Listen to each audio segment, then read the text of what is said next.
Hello guys, তো চলে এলাম সিটি সেন্টার জংশন মলে। তাই ভাবলাম কি করা যায়, টাকা পয়সা তো আনিনি। আরে না না, তোমরা হাসো না, ঠিক আছে? আমি জাস্ট একটু কমেডি করলাম।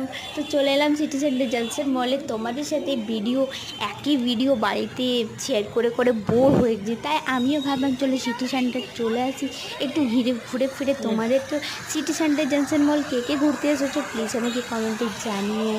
আর সত্যি আমাদের এখানে জায়গাটা অনেক সুন্দর। ওই সিঁড়িগুলো দেখছো বড় বড়, ওখানে বসে থাকতে এত ভালো লাগে। শুধু কাপ্পাল, ঠিক আছে, কাপ্পাল সবাই ভালো লাগে।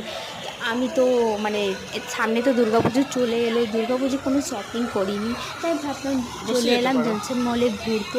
আর এই ঝর্ণাগুলো দেখে এত সুন্দর, এখান থেকে আমি ফটো তুলবার লেগে এত এক্সাইটেড ছিলাম। আর কটা মানে লোকজন ছিল, ওরা ফটো উঠাচ্ছিলো আর আমার একটু লজ্জা লাগছিলো, যেহেতু আমি ভিডিও শ্যুট করছিলাম, তারপর তো সবাই দেখছিল।